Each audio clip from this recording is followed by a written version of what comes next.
అందరికీ నమస్కారం. మహాభారతము ధర్మబోధ చేస్తుంది, కర్తవ్య బోధ చేస్తుంది. సమయస్ఫూర్తితో జాగ్రత్తగా వ్యవహరించగలిగే మెళకువలను నేర్పుతుంది. సమస్యలను అధిగమించగలిగే మానసిక స్థైర్యాన్నిస్తుంది. బాధ్యతను తెలియజేస్తుంది. భారతమును చదివిన వారి వ్యక్తిత్వం వికసించి హుందాతనం కలుగుతుంది. మనిషి నడవడిలో టీవీ పెరుగుతుంది. దుర్వ్యసనములకు, దుష్ట స్నేహములకు దూరం జరిగి ధర్మ ప్రవర్తన అలవడుతుంది. బాంధవ్యాల విలువ తెలుస్తుంది. సత్కర్మల యందు మనస్సు లగ్నమవుతుంది. భారత కథలు చదివిన వారి మనస్సు ఆహ్లాదం పొంది అలౌకికమైన బ్రహ్మానంద అనుభూతి కలుగుతుంది. ధర్మార్థ కామ మోక్షములను తెలియచేసే విషయం భారతంలో ఉన్నది. మరేదైనా గ్రంథంలో ఉండవచ్చు కానీ భారతంలో ప్రస్తావించబడినటువంటి ధర్మము మరెక్కడా ప్రస్తావించబడి ఉండదు. భారతం చదివిన వారికి, విన్నవారికి యజ్ఞ ఫలం లభిస్తుంది. వేయేలా ఈ గ్రంథం వినిన ప్రతి ఒక్కరూ జ్ఞానధనులవుతారు అన్నది సత్యం. అందుకే మీకు భారతం నిత్యం వినిపించటానికి ప్రయత్నం చేస్తున్నాం. మొదటి కథ వేదవ్యాసుడు. విష్ణుమూర్తి సృష్టి చేయ తలచాడు. ముందుగా తన నాభికముల నుండి బ్రహ్మను సృజించాడు. బ్రహ్మదేవుని ముఖము నుండి 4 వేదాలు ప్రసరింపచేశాడు. ఆ వేదములను రక్షించటానికి వాటిని ప్రాణికోటికి అందించి మేలు చేయాలని గొప్ప జ్ఞానవంతుని మానసపుత్రునిగా పొందాడు. ఆ పుత్రుని పేరు అపాంతరతముడు. మహాజ్ఞాని అయిన అపాంతరతముడు తండ్రి అయిన విష్ణువుకు నమస్కరించి ఎదుట నిలిచాడు. విష్ణువు వేదాలను ఏకాగ్రతతో క్షుణ్ణంగా అధ్యయనం చేసి అంకిత వ్యాసము చేయమన్నాడు. అంటే అందముగా విభజించు అని ఆదేశించాడు. అపాంతరతముడు వేదాలను అధ్యయనం చేసి వాటిని 4 భాగాలుగా విభజించి విష్ణుమూర్తికి అందించాడు. విష్ణువు పరమానంద భరితుడై పుత్రుని ఆలింగనం చేసుకుని, నా కుమారునిగా అన్ని మన్వంతరాలు ప్రకాశిస్తూ ఆనందంగా ఉందువుగాక అని అనుగ్రహించాడు. ఆ వేదవ్యాసునికి మరెన్నో జన్మలు లభిస్తాయని విష్ణువు చెప్పాడు. మునులు పొగడేటట్లుగా, జనులు ఆనందించేటట్లుగా నా కథలు ముల్లోకాలకు ఆచరించవలసిన ధర్మాలు నీ మనస్సులో దర్శించి త్రికాలజ్ఞుడుగా విరాజిల్లమని ఆశీర్వదించాడు. రాబోవు కాలంలో పరాశర మహర్షికి పుత్రునిగా జన్మిస్తావు. పరాశరుడు మహాజ్ఞాని, లోకాలలోని ఉత్తములకే ఉత్తముడు, వశిష్ఠునకు మనుమడు. వచ్చా అపాంతరతమా, నీకు జన్మించిన వారు పురు సామ్రాజ్యాన్ని ఏలుతారు. వారిలో వారు కలహం పొంది రోషాలు పెరిగి యుద్ధం చేస్తారు. వంశక్షయం జరుగుతుంది. వ్యాస, కాలమహిమ చేత కీడు కలిగి వేదాలు మరల కలిసిపోతాయి. మరల నీవే వాటిని విభజిస్తావు, 4 భాగాలు చేస్తావు. దేవతలు, ఋషులు నీ అద్భుత కార్యానికి ఆనందిస్తారు అని విష్ణువు తన తనయుడైన వ్యాసునితో చెప్పాడు. జనులకు కలిగే అనేక ధర్మ సంశయాలు నీవు పరిష్కరిస్తావు. అఖిల సంశయ చేతగా కీర్తించబడతావు.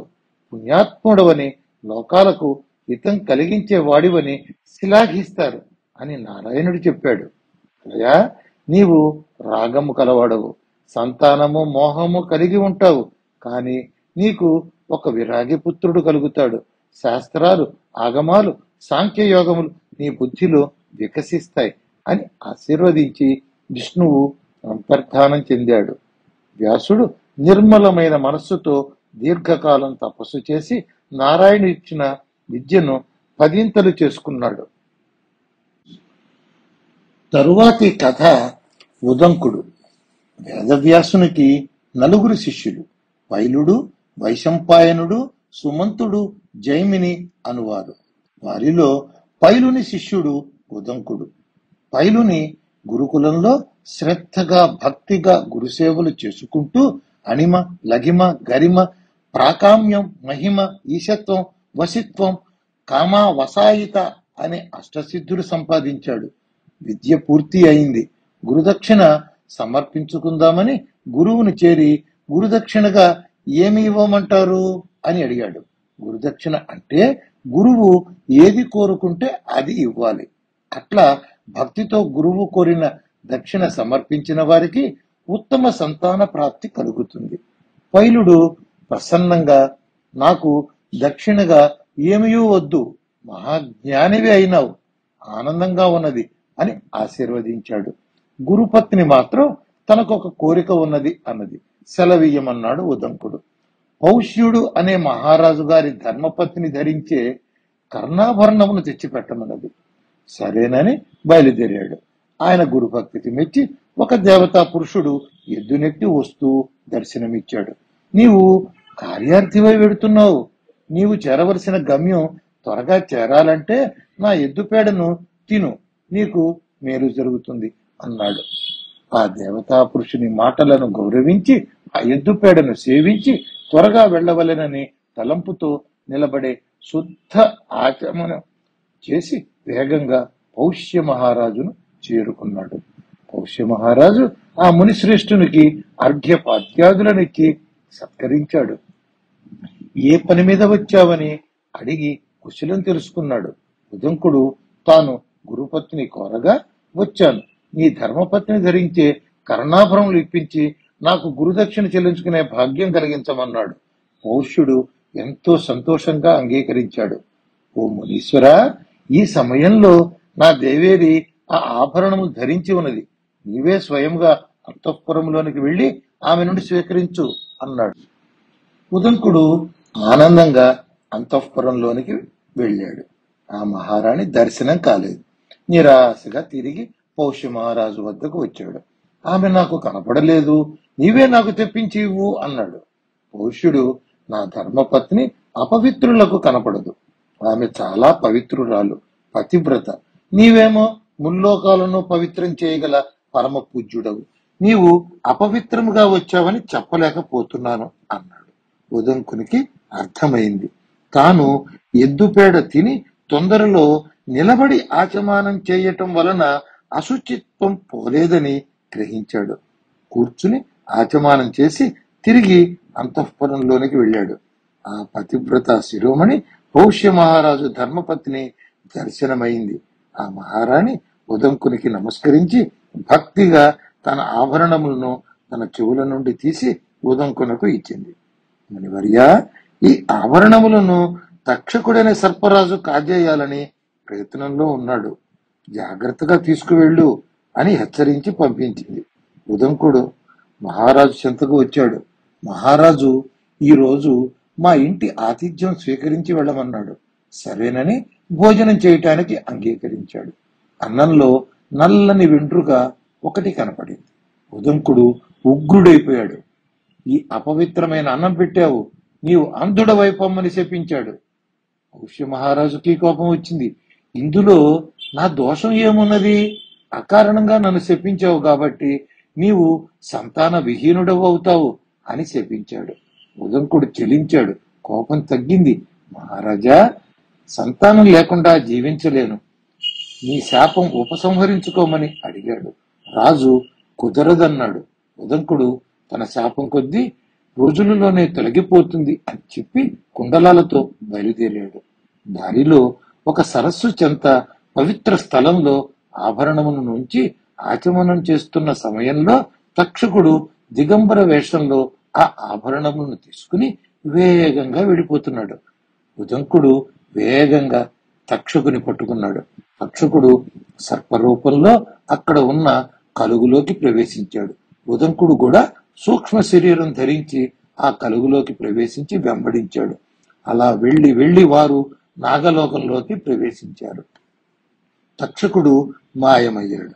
ఉదంకుడు అనంతునితో సహా పెక్కు సర్పరాజులందరినీ స్తుతించాడు. వారిని ప్రసన్నం చేసుకున్నాడు. అక్కడ నలుపు తెలుపు దారాలతో వస్త్రాన్ని నేస్తున్న ఇద్దరు స్త్రీలను 12 ఆకులు కూడిన చక్రాన్ని తిప్పుతున్న 6 యువకులను, చాలా ఎత్తుగా గుర్రమును ఎక్కి ఉన్న ఒక దివ్య పురుషుని చూసి వారిని భక్తితో స్తుతించాడు. ఆ దివ్య పురుషుడు, నీ స్తోత్రములకు ప్రీతి చెందాను, నీ కోరిక ఏమిటి తీరుస్తాను అన్నాడు. ఈ నాగులంతా నాకు వశమయ్యేటట్లు అనుగ్రహించమన్నాడు. ఈ గుర్రం చెవిలో గట్టిగా ఊదు, నీ కోరిక ఫలిస్తుంది అన్నాడు.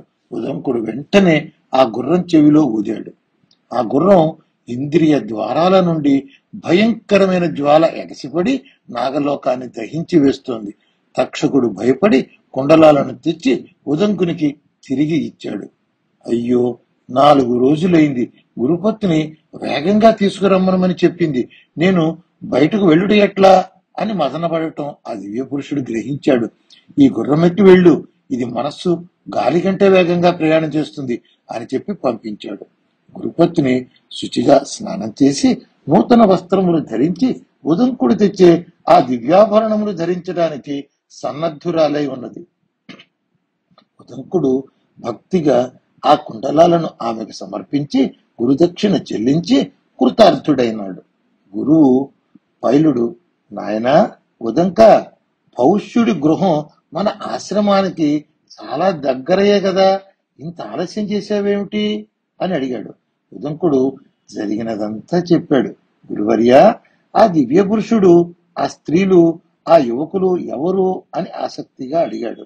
నాయనా, ఎద్దు ఎక్కిన పురుషుడు దేవేంద్రుడు, ఆ ఎద్దు ఐరావతం, ఆ పేడ అమృతం.